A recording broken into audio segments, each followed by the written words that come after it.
vazamento de segredos diplomáticos dos Estados Unidos pelo site Wikileaks dá o que falar mundo afora. Até porque o conteúdo dos documentos está sendo divulgado aos poucos, o que cria expectativas e forte reação do governo norte-americano. O responsável pelo site, o australiano Julian Assange, foi caçado e preso na Europa sob a alegação de estupro. Grandes corporações também fecham o cerco econômico ao Wikileaks.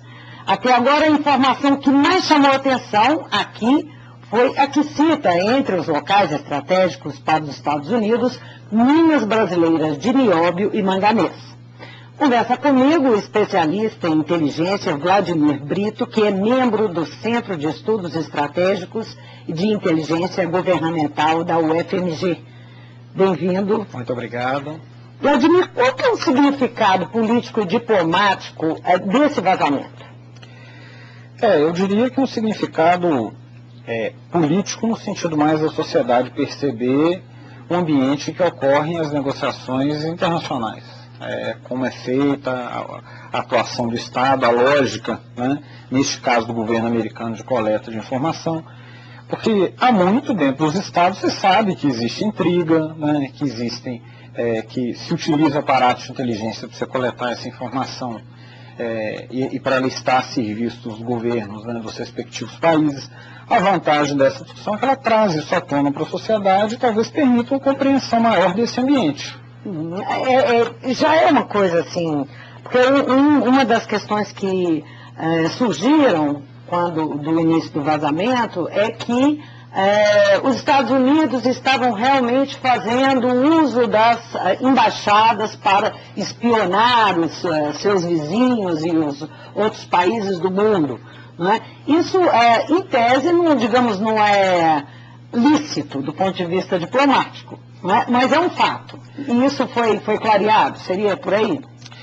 Na verdade não foi totalmente clareado, mas isso é um fato da realidade. A CIA, né, que é a agência de inteligência norte-americana externa, uma das principais agências, ela tem estações, que é o chamado equipes, né, que funcionam nas embaixadas norte-americanas do mundo todo. Né? Então, além disso, dessas informações dos embaixadores da equipe diplomática ser orientada a coletar informações o tempo inteiro que sejam relevantes do interesse dos Estados Unidos, que são essas que o Wikileaks vazou, você tem um aparato só de inteligência voltado para instrumentos de coleta de informação mais invasivos, né, como o emprego de espiões, que também funcionam junto às embaixadas. E esse Wikileaks não passou nem perto? Não, aqui não. Já passou no Afeganistão e outros locais com a inteligência militar, né, com um impacto até muito mais profundo. A questão é que o Afeganistão tem um estado em ruínas, né, para ter qualquer peso do ponto de vista internacional. Então, nesses locais já se divulgou mais o que seria a ação da inteligência americana. O que foi divulgado até agora nesse pacote existe inteligência dentro da estrutura diplomática? Sim, se coleta informação de inteligência.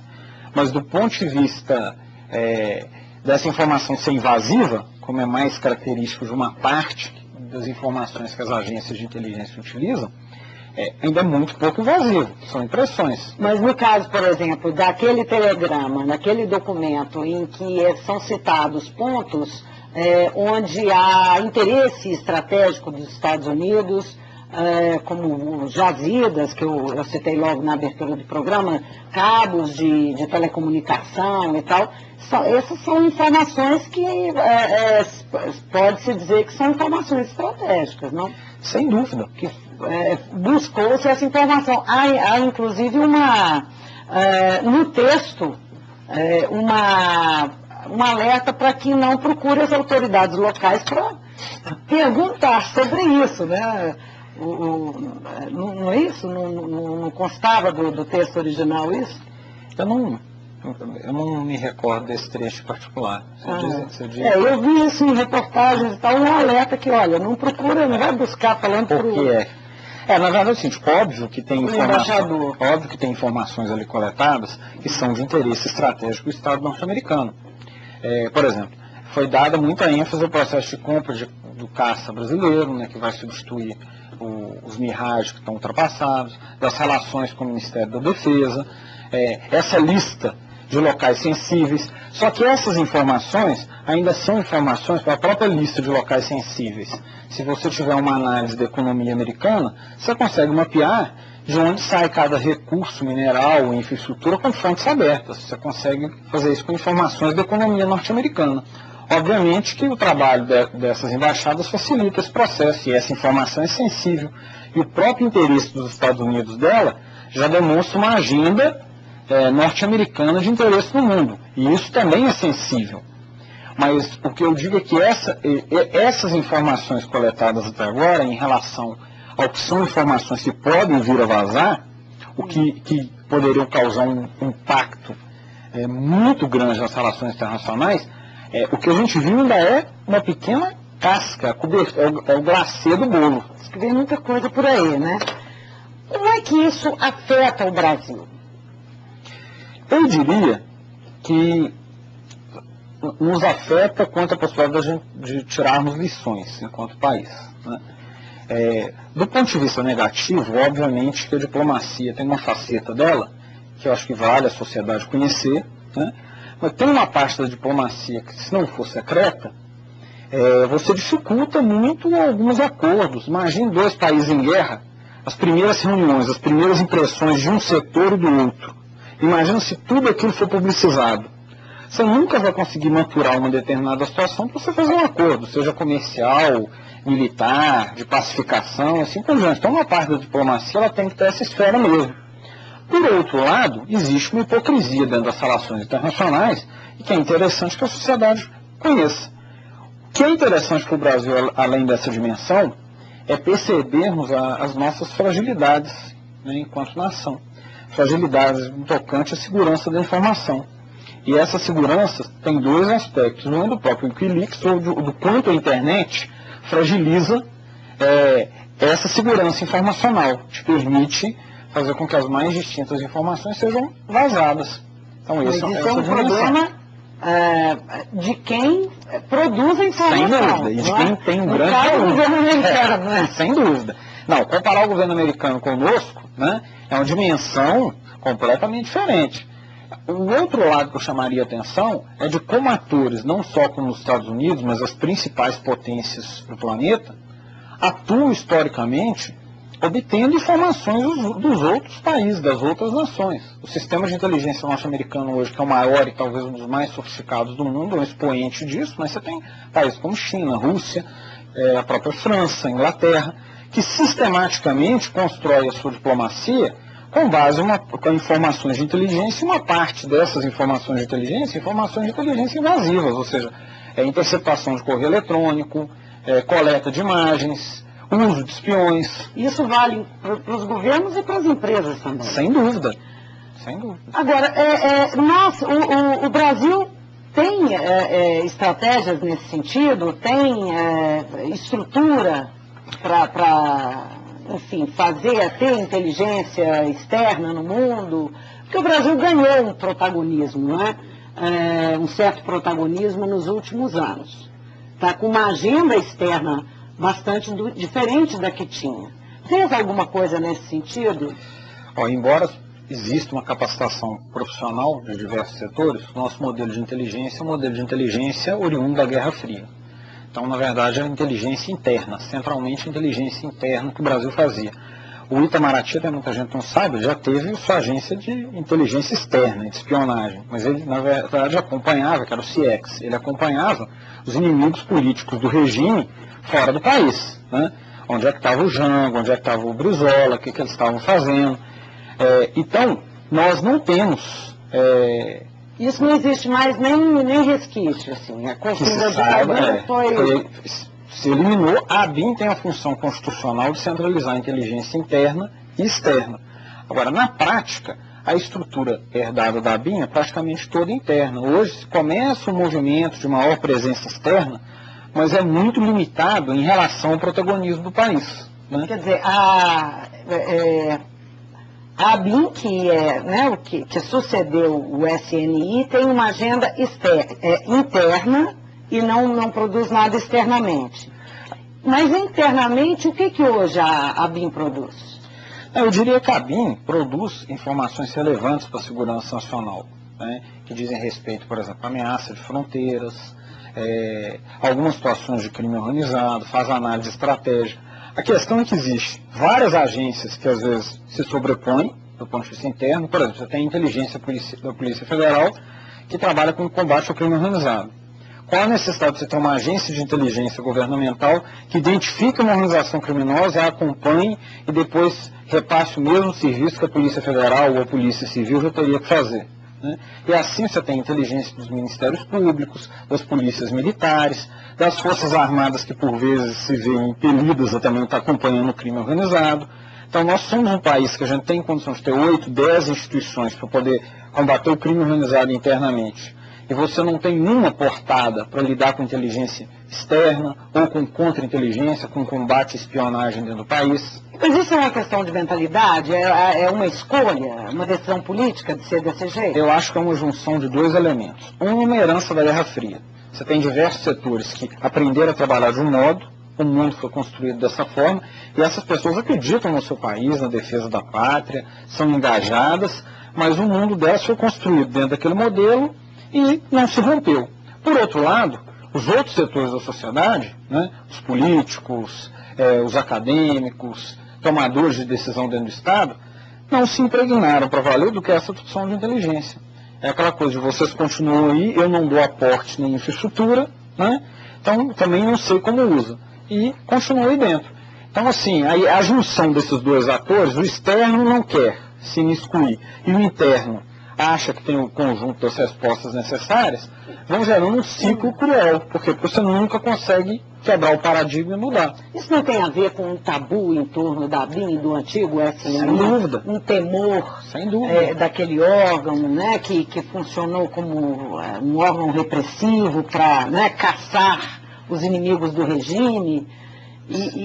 Né, não tem um pouco disso ainda que o país ainda não conseguiu superar? Sem dúvida, infelizmente ainda está impregnado essa discussão do combate, né, da tortura dentro da ditadura, da repressão política, e a sociedade ou vários setores da gestão dessa não percebeu que é uma ferramenta. A ferramenta pode ser utilizada para defender uma nação, para atrasá-la, depende de você tentar entendê-la e empregá-la adequadamente. A questão é que esse setor ele não se exclui também, né, e continua, se perpetua. Só para entender, externamente, como é que funcionaria? Se, digamos que houvesse uma decisão do governo brasileiro de usar a ABIN, instrumentalizar a ABIN para trabalhar externamente, como é que ela funcionaria? Primeira coisa, uma grande parte dos países democráticos do mundo, eu não diria todos, tem uma grande preocupação em separar a inteligência externa de inteligência interna.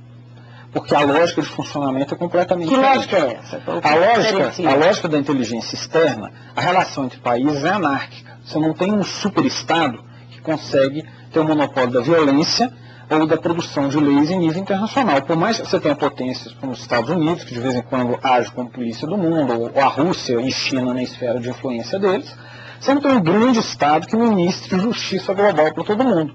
Então, a relação entre países é muito comum, várias dessas organizações de inteligência, espionar é o mínimo, né? As pessoas utilizam essas agências de inteligência para fazer assassinatos clandestinos, que não se quer saber o autor deles. Por exemplo, tem 2 semanas morreu um expoente do projeto nuclear iraniano, cientista, né? Provavelmente quem matou. Você tem o Mossad israelense, você tem várias agências de inteligência dentro da região árabe, de países que estão preocupados com isso. Então, essas agências de inteligência, tem algumas que só coletam informação e muitas vezes utilizam espionagem, tem outras que fazem as tais ações encobertas, que é você fazer ações para promover o seu interesse num outro país, sem que saibam, existindo a negação plausível, mas sem que saibam que foi a sua nação que potencializou aquilo. Você trata, então, os outros países todos como adversários. Seriam relações adversariais. Por mais que seja um aliado, num determinado momento, que seja um acordo comercial, uma disputa, um tratado, existe diferença. Obviamente que um aliado, Estados Unidos e Inglaterra. Os Estados Unidos e a Inglaterra não vão fazer um nível de ação desse dentro do campo do outro. Mas que existe coleta de informações, existe. Então não é com isso que eu esteja defendendo que a nossa inteligência tem a mesma prática. Mas você está num ambiente que funciona assim, e no mínimo você teria que ter instrumentos mais sofisticados para coletar informações desse ambiente. Por outro lado, internamente, você tem o Estado, você tem a Constituição. Imagine o que é um sujeito que tem a mentalidade que eu estou no ambiente externo defendendo o meu país. Estou defendendo que ele não vai ser invadido, que ele não vai ser atacado, que os seus interesses não vão ser prejudicados. Então eu faço qualquer coisa por isso. Aí eu jogo esse sujeito para fazer a inteligência interna, em que eu tenho o Estado, eu tenho o monopólio da força, né, do uso da violência, eu tenho o monopólio da produção das leis. A lógica, muitas vezes, vai tender a ser a mesma. Então, se precisar interceptar alguém sem autorização legal, acompanhar, desobedecer a Constituição, perfeito, eu estou fazendo isso pelo meu país, mas o ambiente é outro. Então, você nunca poderia ter uma mesma instituição funcionando com essas duas lógicas, que são, digamos, negócios muito Não dá nem distintos. para ter braços diferentes.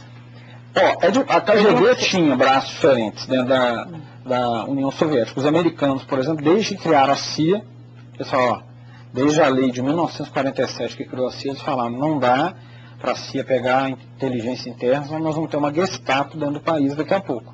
Quando teve o 11 de setembro, se discutiu as falhas do sistema de inteligência americana, se chegou a cogitar de criar uma outra agência interna, que não fosse o FBI, porque o FBI também é polícia. Mas em nenhum momento os caras pensaram, não, vamos pegar a CIA, porque é uma única agência, ela centraliza tudo. Agora, o Brasil tem pelo menos contra-espionagem? Muito frágil. Se existe, né, não estou querendo ser generalista, pode ser que tenha toda uma sistemática, ela seja tão clandestina que a gente não sabe, mas fazendo uma analogia, os americanos têm uma instituição chamada PERSEREC, que inclusive é ligada ao legislativo deles, né, o Senado, que ela acompanha só informações de fontes públicas. Então, do final da Segunda Guerra, de 46 em diante, eles têm até 2007, que foi a última vez que eu me lembro, mais de 170 casos de espionagem publicamente detectados. Ninguém está discutindo aquelas que ficaram nos muros das organizações de inteligência. O Brasil, que é um expoente no mínimo regional de décadas, é um ator global de peso. Quando é que alguém recebeu nos últimos anos, vamos pegar a última década, uma informação pública sobre algum espião que foi preso, julgado, condenado, seja brasileiro ou estrangeiro aqui? Vladimir, só para a gente encerrar, esse é um assunto interessante, quente e extenso, mas só para a gente encerrar, que tipo de consequência você vê nesse episódio do Wikileaks para a diplomacia mundial? Na verdade, a bola ainda está rolando. Eu acho que tem uma ação muito grande. Documento para aparecer ainda. Sim, eu diria uma ação dessas agências incisivas que estão acostumadas também a moldar o mundo, sem que a gente saiba que estão moldando, para intervir e tentar evitar que isso aconteça. Acho difícil, porque se não for o Wikileaks, você vai ter um outro site, você vai ter redes de informações ali dentro. Imagino que vão tentar impor uma série de recortes para proteger a informação que exista lá.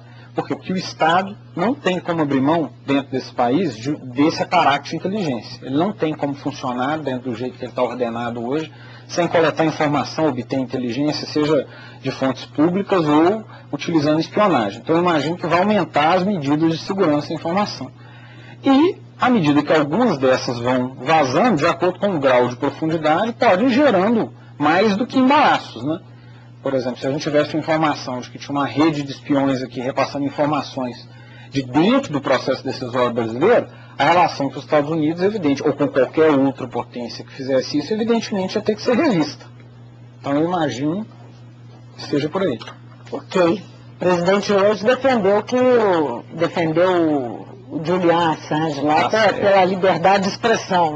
Tá certo ele. Vladimir, muito obrigada pela sua presença. Às ordens, um prazer. Eu conversei com o especialista em inteligência Vladimir Brito, que faz parte do Centro de Estudos Estratégicos de Inteligência Governamental da Faculdade de Filosofia e Ciências Humanas da UFMG. Nosso assunto, o episódio do site Wikileaks, que desde o final de novembro vaza informações da diplomacia norte-americana. Informações, inclusive, relativas ao Brasil e a tantos outros países pelo mundo. E falamos também do que isso pode significar para o Brasil e para a possibilidade do Brasil ter uma inteligência externa no mundo. O Mundo Político fica por aqui. Obrigada por nos acompanhar aí de casa e até o próximo programa.